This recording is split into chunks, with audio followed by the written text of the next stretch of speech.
यीशु मसीह के मधुर और मीठे नाम में फिर से एक बार जय मसीह की। मेरे प्रिय दोस्तों, आज हम फिर से एक बार एक नए विषय को लेकर आपके बीच में हम आए हुए हैं और आज का हमारा संदेश है कि प्रभु यीशु मसीह के अलावा हमसे कोई भी प्रेम नहीं करता। इस संदेश को हम आज देखेंगे, सुनेंगे, किस प्रकार से परमेश्वर ने हमसे प्रेम किया है और उसके प्रेम की अपार मेरे प्रियो ऐसी अद्भुत उसके प्रेम को हम कभी भी समझ नहीं पाएंगे। इतना अद्भुत परमेश्वर का प्यार है। परंतु ये संसार जो है हमसे किस रीति से प्रेम रखता है, या हमारी चंगाई से, या हमारे स्वस्थ जीवन से, या हमारी आशीषों से इस संसार को कितना मतलब है और कितना मतलब नहीं है, ये आज हम एक विश्लेषण के साथ में परमेश्वर के वचन के द्वारा देखेंगे। तो आज हम सबसे पहले देखेंगे एक कहानी जो बाइबल में है, उस पर आधारित ये विषय है मेरे प्रियो। ये कहानी आधारित है यूहन्ना रचित सुसमाचार उसके 5 अध्याय में एक 38 वर्ष के रोगी के ऊपर में, जिसको हम अपने बाइबल से पढ़ने का प्रयास करें।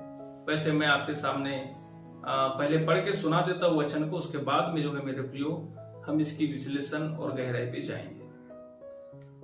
5 अध्याय के पहले वचन से जब मैं दूसरे वचन से पढ़ता हूं, इस प्रकार लिखा है, यरूशलेम में भेड़ फाटक के पास एक कुंड है जो इब्रानी भाषा में बैत सदा कहलाता है। उसके 5 ओसारे हैं। इनमें बहुत से बीमार, अंधे, लंगड़े और सूखे अंग वाले पानी के हिलने की आशा में पड़े रहते थे, क्योंकि नियुक्त समय पर परमेश्वर के स्वर्गदूत कुंड में उतरकर पानी को हिलाया करते थे। पानी हिलते ही जो कोई पहले उतरता वह चंगा हो जाता था, चाहे उसकी कोई बीमारी क्यों न हो। वहां एक मनुष्य था जो 38 वर्ष से बीमारी में पड़ा था। यीशु ने उसे पड़ा हुआ देखकर और यह जानकर कि वह बहुत दिनों से इस दशा में पड़ा है, उससे पूछा, क्या तू चंगा होना चाहता है? उस बीमार ने उसको उत्तर दिया, हे प्रभु, मेरे पास कोई मनुष्य नहीं कि जब पानी हिलाया जाए तो मुझे कुंड में उतारे, परंतु मेरे पहुंचते पहुंचते दूसरा मुझसे पहले उतर जाता है। यीशु ने उससे कहा, उठ, अपनी खाट उठा और चल। फिर वह मनुष्य तुरंत चंगा हो गया और अपनी खाट उठाकर चलने फिरने लगा। यहाँ पर देख रहे मेरे प्रियो की व्यक्ति हैं जो 38 साल से बीमार है, और यरूशलेम में भेड़ फाटक के पास एक ऐसा कुंड है।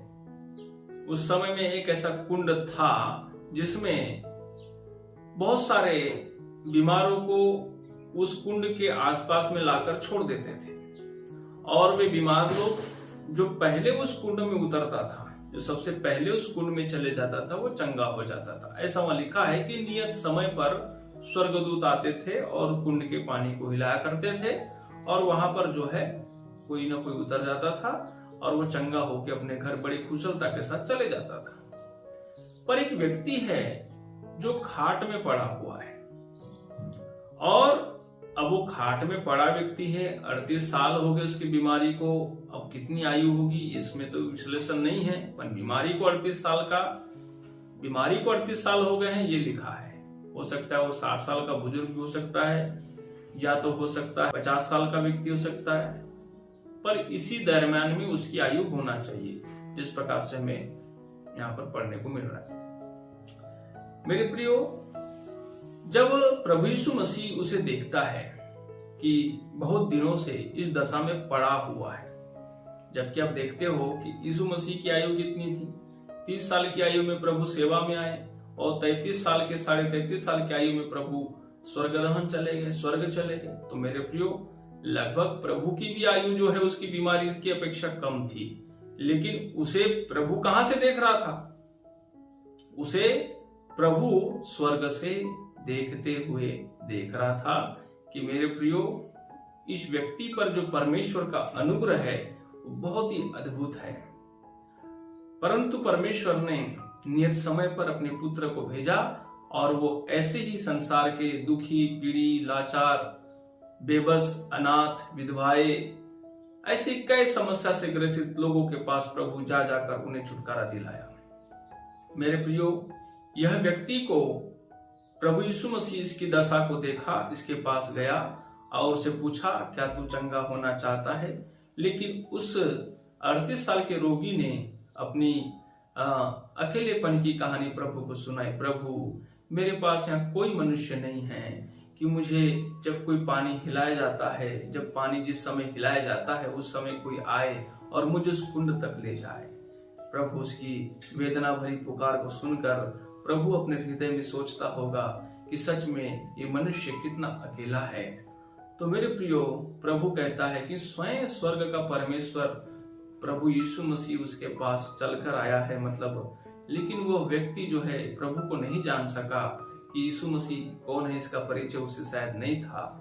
लेकिन प्रभु आया और उस व्यक्ति को चंगा किया और प्रभु वहां से चला गया।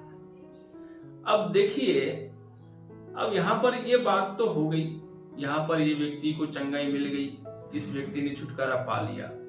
लेकिन अब जो है घटना की शुरुआत, जैसे कि मैंने पहले ही आपको विषय बताया कि प्रभु यीशु मसीह के अलावा या परमेश्वर के अलावा हमसे कोई दुनिया में प्रेम नहीं करता और संसार को हमसे कोई मतलब नहीं है। जब ये व्यक्ति खाट उठा रहा था और जब ये चलने फिरने लगा, तब आप देखेंगे कि वहां पर जो है मेरे प्रियो, उसके सामाजिक लोग आ जाते हैं। सामाजिक लोग जब आ जाते हैं, क्योंकि ये जो 38 साल का रोगी था ये भी यहूदी था, प्रभु यीशु मसीह भी यहूदी है, और वहां पर जो भीड़ थी वो भी यहूदियों की भीड़ थी। तो वो जब प्रभु तो उसको छुटकारा देके वहां से चला गया, लेकिन लोग उससे पूछ रहे हैं। देखिए, हम वचन में फिर नीचे पढ़ते हैं, ठीक है, बड़े ध्यान से सुनिएगा। 10 पद में ऐसा लिखा है, वह शब्द का दिन था, इसलिए यहूदी उससे जो चंगा हुआ था कहने लगे, आज तो शब्द का दिन है, तुझे खाट उठाना उचित नहीं। उसने उन्हें उत्तर दिया, जिसने मुझे चंगा किया उसी ने मुझसे कहा, अपनी खाट उठा और चल फिर। उन्होंने उससे पूछा, वह कौन मनुष्य है जिसने तुझसे कहा, खाट उठा और चल फिर? परंतु जो चंगा हो गया था वह नहीं जानता था कि वह कौन है, क्योंकि उस जगह में भीड़ होने के कारण यीशु वहां से हट गया था। जब मेरे प्रियो, अब हम देखते हैं यहाँ पर कि जब प्रभु यीशु मसीह उसे चंगा करके चला गया, तो जो भीड़ जो थी वहां पर इकट्ठी, जो और भी जो बहुत से लोग थे वहां पर, तो वो लोग उस व्यक्ति के पास आए। उस व्यक्ति को क्या करते देखे उन्होंने? खाट उठाते हुए देखे और चलते फिरते देखे। कल तक उस व्यक्ति को सब लोग सोते हुए, लेटे हुए, परेशानी में तड़पते हुए, कहराते हुए, एक एक चीज के लिए मदद मांगते हुए, लोगों के सामने गिड़गिड़ाते हुए लोगों ने देखा था, लेकिन उसे इतनी स्वस्थ हालातों में नहीं देखा था। अचानक उसको देखने के बाद उन सब के जीवन में एक खलबली मच गई। फिर वो आए, प्रभु के उस व्यक्ति के पास आए और उस व्यक्ति से कहने लगे, भाई आज शब्द का दिन है, आज व्यवस्था के अनुसार शब्द के दिन में किसी प्रकार का भी काम करने की आजादी नहीं है, सबकी मनाही है, लेकिन तू कैसे खाट उठा रहा है? लेकिन वो मिली जुली भीड़ जो वहां पर जो थी, वो भीड़ इस बात को कैसे भूल गई कि ये व्यक्ति कल तक तो खाट में पड़ा हुआ था, 38 साल से यहाँ पड़ा हुआ है। जब वो 38 साल से पड़ा हुआ है तो उसको समझ लीजिए, उसको तो वहां गांव गांव का, नगर नगर का, मोहल्ले का एक एक बच्चा जान रहा होगा कि इस व्यक्ति की कैसी परेशानी है, इस व्यक्ति की कैसी समस्या है। पता सबको था, मालूम सबको था, परंतु समस्या ये है, अब मुझे बताइए, उस व्यक्ति को चंगा होते हुए देखने के बाद वो व्यक्ति अपने हाथों से खाट उठा रहा है, अपने हाथों से चलने फिरने लगा है। कल तक वो मजबूर था, कल तक वो परेशान था, कल तक वो पीड़ा में था, कल तक वो तकलीफ में था।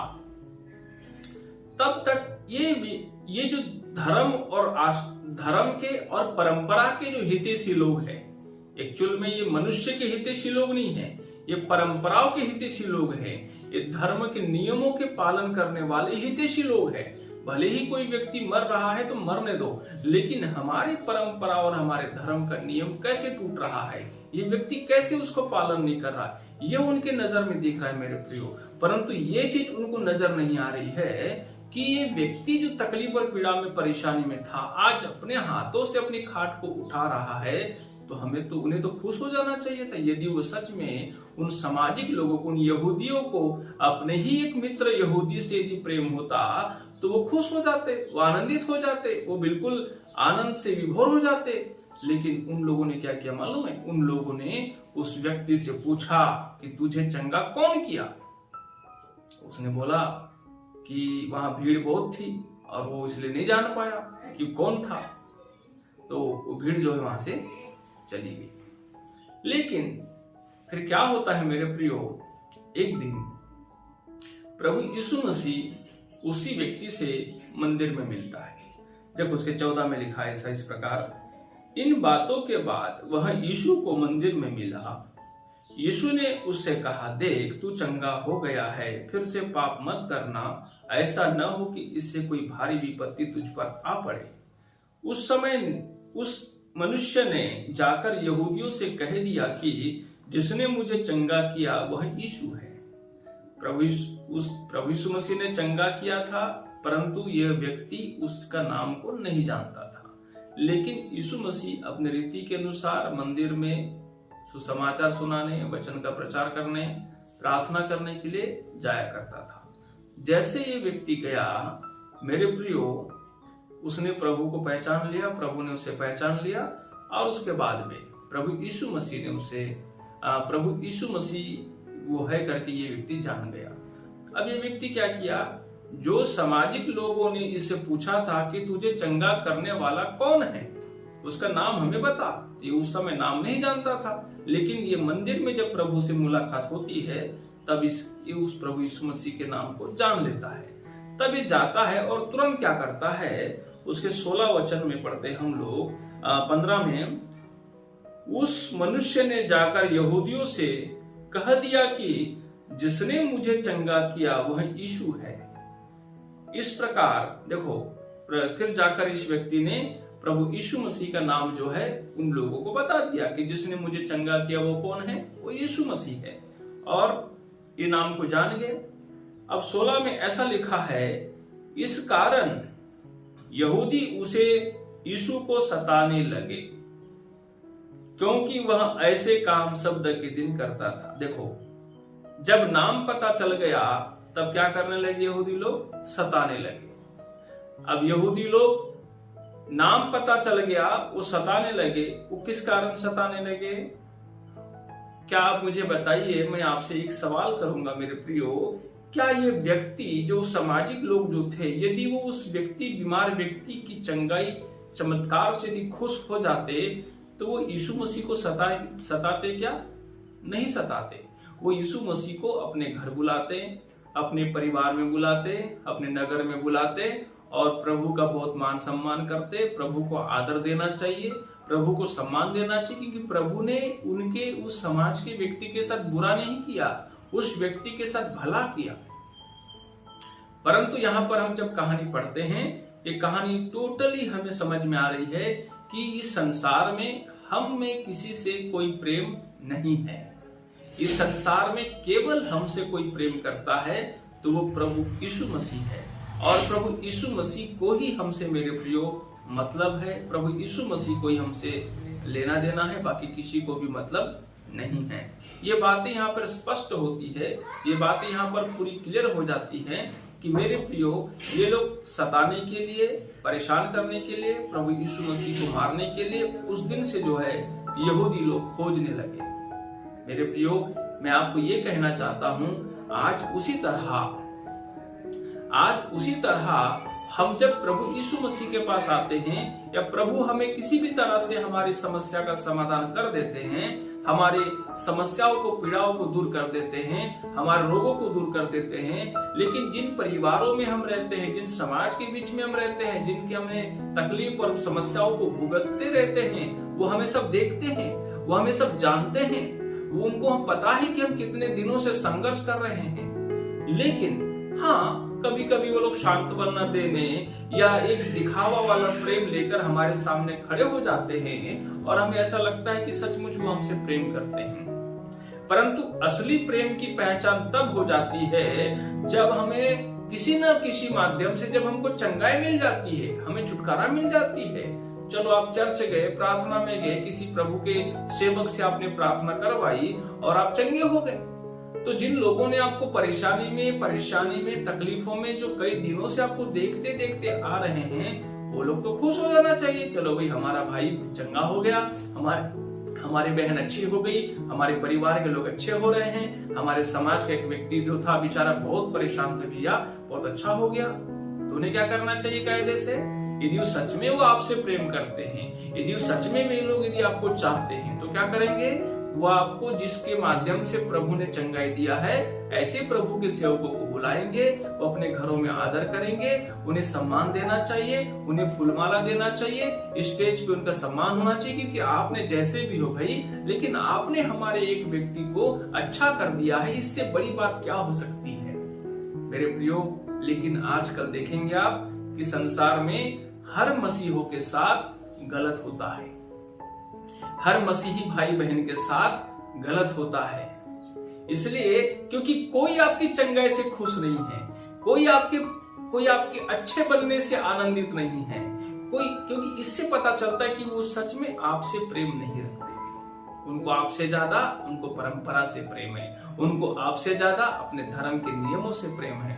भले ही आप मर जाओ, भले ही हम नाश हो जाए उनके सामने में, वो एक दिन दिखावा का रोना रो देंगे, लेकिन बाद में मन ही मन कहते होंगे बहुत अच्छा हुआ यार। एकदम जलन की भावना जो है मेरे प्रियो, आपको संसार में हर समय देखने मिलेगी, वो आपके प्रति। इसलिए मेरा कहने का मतलब ये है कि इस संसार में, इस पृथ्वी में मनुष्य से केवल परमेश्वर ही प्यार करता है, उससे अलावा कोई प्यार नहीं करता।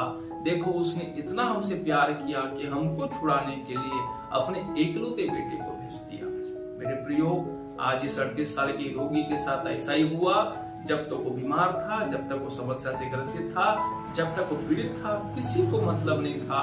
उसने प्रभु से अपनी दास्तान सुनाई और कहा, प्रभु मेरे पास कोई मनुष्य नहीं है, लेकिन प्रभु ने उसे चंगा किया, छुटकारा दिया। जैसे ही लोगों को पता चला कि ये व्यक्ति कल तक जहाँ पर खाट में सोया रहता था और आज खाट उठा के यहाँ से जा रहा है, लोगों के अंदर में जलन, ईर्ष्या की भावना पैदा हो गई और उसकी छानबीन भी लग गए कि कौन तुझे चंगा किया, कैसे तू आज हमारे परंपरा के नियमों को तोड़ रहा है। उन्हें नहीं दिख रहा है कि कल तक ये व्यक्ति खाट में पड़ा हुआ था?